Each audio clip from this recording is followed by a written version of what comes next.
አሁን ደግሞ ከልጅሽ ጋር የምትገናኙበት ሰዓት ደርሷል።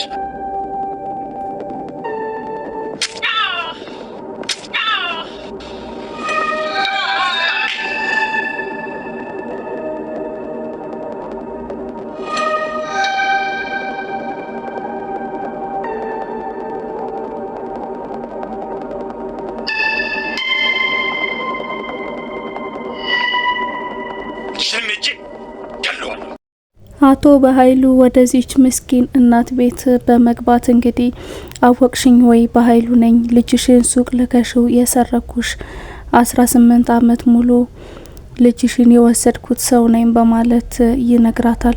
አንተ ነህ ወይ ልጅን የነጠቀኝ በማለት ስትጠይቀው አዎ እኔ ነኝ፣ አሁን ደግሞ ከልጅሽ ጋር አገናኝሻለሁ በማለት 2 ጊዜ ደጋግሞ በጩቤ ወግቶ ዘርሯታል። እንግዲህ በዚህ ሰዓት ይቺ ምስኪን ሴት ባፏ ደም እየወጣ አልጋዋን ተደግፋ መሬት ላይ ዘፍ ብላ ወድቃለችና በሌላ በኩል ዳግም በጣም እያንቀላፋ ነበረ። ፊቱ በላብ ተዘፍቋል። ጭንቅ እያለው ነበረና በዚህ መሀል ስልኩ ይጠራል። ስልኩ ጠርቶ ስልኩን ለማንሳት ሲነሳ ነበረ የዚህችን ሴት ስቃይ በህልሙ መሆኑን የተረዳውና እናቱ መሆኗን አውቋል። ወዲያውም የደወለለትን ሰው አንስቶ ሄሎ ሲል የአቶ በኃይሉ ቅጥር ነፍሰ ገዳይ ነበርና እንግዲህ ስለ እናቱ ያወራዋል። ያየውን ህልም አይዞህ በህልምህ ያየኸውን ነገር አሁን የማዝህን ስራ የማትሰራ ከሆነ እውን አደርገዋለሁ፣ እኔ ገላታለሁ በማለት ያስፈራራዋል። አደራ እናቴን አትንካብኝ፣ ምን እንዳደርግልን የፈለከው ብሎ እየተጨናነቀ ሲጠይቀውም ከአቶ በኃይሉ ፍላሽ እንድትሰርቅልኝና እሱን ፋይሉን እንድትሰጠኝ ይፈልጋለሁ ሲል አዞታል። እሱም እንግዲህ ይህንን ፋይል የያዘ ፍላሽ ለማግኘት ደፋ ቀና እያለ ነው የሚገኘው። ሰላም ጤና ይስጥልኝ። አደራ ክፍል 6 ምን እንደሚመስል አብረን የምናይ ይሆናል። አብራችሁን ቆዩ። በሌላ በኩል እንግዲህ ብሌን ደግሞ የቴቴን ትከሻ ተንተርሳ እያለቀሰችና እየተነፋረቀች ባለችበት ሁኔታ ነበረ አቶ በኃይሉ አሳዳጊ እናትሽ ሞታ እንዴት ነው እንደዚህ ደህና ልትሆኚ የቻልሽው ብሎ ይጠይቃታልና አሳዳጊ እናቴ እኮ አልሞተችም፣ ወላጅ እናቴ ናት ከአመታት በፊት አረብ ሀገር ሄዳ ያረፈችው ብላ ትነግረዋለችና እሱም በጣም ይደናገጣል። እንዴት ነው ያልሞተችው በማለት እንግዲህ ቅጥር ነፍሰ ገዳይ እንዲገላት አዞ ስለነበረ እንዴት እንዳልሞተች እንግዳ ስለሆነበት ትልቅ ግራ መጋባት ውስጥ ነበረ የገባው። እንግዲህ ወደ ውጭ ለዚህ ለቅጥር ነፍሰ ገዳዩ ሊደውል ሲወጣ ነበረ ዳግምም ወደ ሳሎን ሄደውና ብሌንን ደህንነቷን ከጠየቀ በኋላ ነበረ ቃል አሁንም አታያትም እንዴ ረስታው እኮ ኖርማል ሰው ሆናለች በማለት በመሳለቅ አይነት ሁኔታ የተናገረችው። እንግዲህ ቴቴ ደግሞ ዳግም አንተ ከመጣ በቃ እኔና ቃል አንድ ቦታ ደርሰን እንምጣ በማለት ትናገራለች። ቃልም መውጣት እንደማትፈልግ ብትናገርም ተደሽና ልብስሽን ቀያይሪ አንድ ማስተዋወቅሽ ሰው አለ በማለት ይዛ ትሄዳለች። እንግዲህ ብሌንና ዳግም ደግሞ ብቻቸውን ከቀሩ በኋላ ሻይ እንድታፈላለት ትንሽ ጉንፋን እንዳመመው ይነግራታል። ብሌንም በደስተኝነት ምንም ችግር የለም አፈላልሃለሁ ብላ ወደ ኪችን ስትገባ የታዘዘውን ፍላሽ ለማውጣት ነበረ ሩጦ መኝታ ቤት ውስጥ ገብቶ የአቶ በኃይሉን ሱፍ ፍተሻ የጀመረው። ፈትሾም አልቀረም አግኝቶታል። በሌላ በኩል ደግሞ እንግዲህ የታዘዘችውን ሻይ አፍልታ ወደ ሳሎን ስትመጣ ሳሎን ታጠዋለች። ከዛም እንግዲህ ፍላሹን አግኝቶ ይዞ ሲወጣ ፊት ለፊት ይገናኛሉ።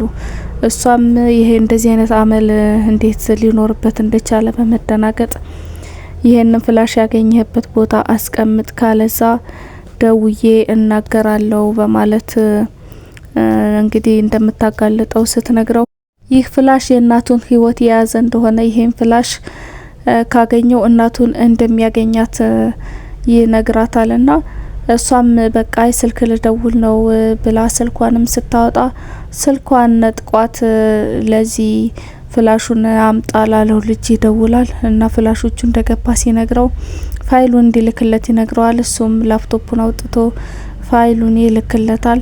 ከዚህ በኋላ ነበረ እንግዲህ ያልከኝን አርግ ያለው እናቴን አገናኘኝ ሲለው ስራውን እንዳልጨረሰና አቶ በኃይሉን ከገደለው በኋላ እናቱን እንደሚያገናኝ የነገረው። እሱም በመደናገጥ እኔ ነፍሰ ገዳይ አይደለሁም እናቴን ለማግኘት ብዬ የሌላ ሰው ህይወት አላበላሽም በማለት እምቢታውን የገለጸለት። አቶ በኃይሉ እንግዲህ ለተላላኪያቸው በመደወል ከቀጠሩት በኋላ እንዴት ይችን ሴትዮ ሊገላት እንዳልቻለ ይሄን ስህተት እንዴት እንደሰራ እያንባረቁበት ነበርና አሳዝናኝ ነው ያልገደልኳት በማለት እና ይሄ ሚስጥር ደግሞ ለማንም እንዳታወጣ ለብሌን ብትናገር ልጇን እስከ ወዲያኛው እንደሚሸኝባት እንዳስፈራራትና ይሄ ሚስጥር ለማንም እንደማታወጣ አስጠንቅቄ ነው የተውኳት በማለት አስረድቷቸዋል። ብሌን ወደ አሳዳጊ እናቷ ቤት ስትሄድ አሳዳጊ እናቷ ከሰል እያቀጣጠለች ነበር ያገኘቻትና ቤቱን ፏ አርገሸዋል፣ ዛሬ ምን አዲስ ነገር አለ ብላ ትጠይቃታለች። ዛሬ ለኔ የተለየ ቀን ነው፣ እንግዳ ይመጣብኛል ስትል ትነግራታለች። እኛ ቤት ደግሞ ከመቼ ጀምሮ ነው እንግዳ የሚመጣው? ማን ነው የሚመጣው ብላ ስትጠይቃት 18 አመት ሙሉ የጠፋው ልጄ ሊመጣ ነው ላየው ነው በማለት ደስታዋን ትገልጽላታለች። ከ18 አመት በኋላ እንዴት ሊገኝ ቻለ ብላ ስትጠይቃትም በኋላ ከተገናኙ በኋላ ሚስጥሩን ልትነግራት እንደምትችልና በአንዲት ጓደኛው አማካኝነት እንደሆነ ሊገኝ የቻለው ታስረዳታለች። እንግዲህ ብሌንም ልጅሽን ካገኘሽ በኋላ ለኔ ያለሽ ፍቅር አይቀንስም ወይ በማለት ትጠይቃታለች። ምንጊዜም ቢሆን እወድሻለሁ በማለት ተነግራታለች። እንግዲህ ስለ እናቴ ስጠይቅሽም ለምንድነው ተበሳጭተሽ የምታቋርጭው በማለት ስትነግራት ልጄን ካገኘው በኋላ ስለ እናትሽ ብዙ የማወራሽ ነገር አለ፣ ብዙ ቦታም እወስድሻለሁ በማለት ቃል ገብታላታለችና ልጇን እስከምታገኘው ድረስ ግን ብዙ ማውራት እንደማትፈልግ አስጠንቅቃታለች። ቡናቸውን አቀራርበው ልብሳቸውን ለባብሰው እንዳቅማቸው ተዘገጃጅተው ይሄንን ጥቁር እንግዳ ቢጠብቁትም ቤታቸውን የሚያንኳኳ እንግዳ ግን አልነበረም። ምን ነው ቀረ ሰዓቱም ሄደ በማለት ብሌንና የዳግም እናት እየተጨነቁ ነው የሚገኙት። እንግዲህ በሌላ በኩል መኝታ ቤቱን ዘግቶ የተቀመጠው ዳግም ደግሞ ጆሮ ላይ አንድ ቃል እያቃጨለ ነው።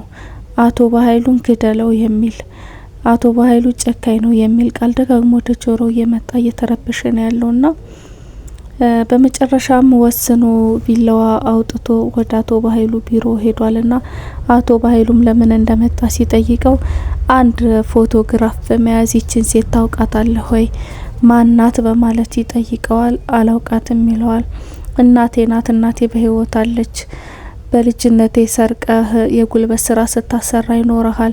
አሁን እናቴን ካገናኘኝ ይህን ሁሉ ጥፋትህን ይቀርልሃለሁ፣ የምፈልገው እናቴን ማግኘት ብቻ ነው ይለዋል። እሱም ምንም ነገር እንደማያውቅ ግትርነቱን ያሳውቀዋል። ከዛም ነበረ ከኪሱ ቪላዋ በማውጣት እንደሚወጋው ሲነግረው ብዙም ሳይፈራ ሳይደናገጥ ሲመለከተው የነበረውና እሱም ሽጉጥ አውጥቶ ምንም ያክል ብትናደድ እኔ እንዳንተ አይነት በተራ ሰው የመሞት ሰው አይደለውም በማለት እያፌዘበት ሳለ ስልክ ይደወልለታል። ከዚህ በኋላ ነበረ እንግዲህ ምን እንደተፈጠረ ሳያውቅ ዳግም አቶ በኃይሉ ደግሞ በመደናገጥ ስልክ ካወራ በኋላ ሽጉጢኑ ይዞ የሮጠው። እንግዲህ ነገሩ ስላልገባው እዛው ቢሮ ቁጭ ብሎ ወረቀት ማገላበጥ ጀምሯል። አደራ ክፍል 6 የተከታተላችሁትን ይመስል ነበረ። አብራችሁኝ ስለቆያችሁ አመሰግናለሁ። ሰላም ቆዩልኝ።